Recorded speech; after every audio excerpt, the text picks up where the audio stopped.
التساهيل بتاعت ربنا دي حلوه جدا. يعني هو كان مكلمني على التيك توك وانا بالصدفه معدي من الحي التاسع في العبور، وافتكرت ان كان في حد قايل لي في الحي التاسع. بفتح اللوكيشن لقيت بيني وما بينه 3 دقايق بالظبط. اتصلت بيه قلت له انا جاي دلوقتي، وجبنا الاوردر من سبوت برجر سبوت. يا جماعه بصوا الاوردر شكله عامل ازاي،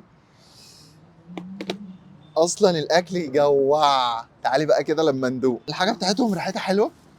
وبصوا شكل الاكل عامل ازاي، شكل الاكل يجوع. طلبنا بقى دبل سماش.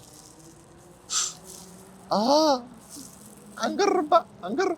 الحلو اصلا اللي انا بقى ايه ما قلتلكوش عليه، لما انا كلمته قلت له انا اصلا جعان وعايز اكل، فانت دلوقتي انا جاي عشان اكل مش عشان حاجه تانية.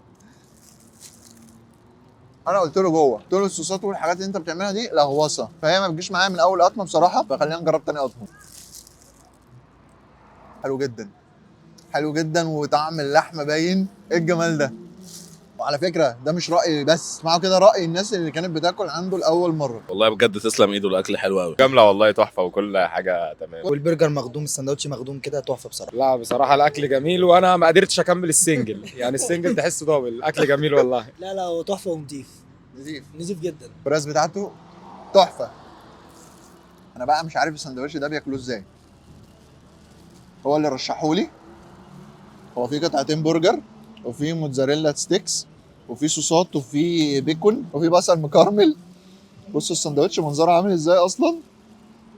ما اعرفش بصراحه انتوا بتاكلوا السندوتشات الكبيره دي ازاي. انا قلت له بلاش، قال لي لا السندوتش ده مميز عندي، فخلينا نحاول ان انا اقطم منه. مش عارف اقطمه. البرجر طعم اللحمه باين فيه، الاكل نضيف جدا. فانا يا جماعه برشحه لكم. هسيب لكم العنوان، هو في الحي التاسع في العبور. هسيب لكم العنوان وهسيب لكم اللوكيشن وهسيب لكم كل حاجه تخص المكان. تعالوا جربوا المكان وادعموه. ده شاب فاتح المشروع ده، وبالمناسبه هو بيعمل اطعام، هتقدروا تطلبوا منه وجبات اطعام وهو يوزعها، يوزع لناس مستحقه، لان هو ووالدته بيعملوا اطعام من فتره كبيره جدا. هو حكى لي، فارشحه لكم. تعالوا جربوه. يلا بينا عشان نجرب، يبقى يلا بينا عشان نكمل الاكل، عشان الاكل حلو جدا.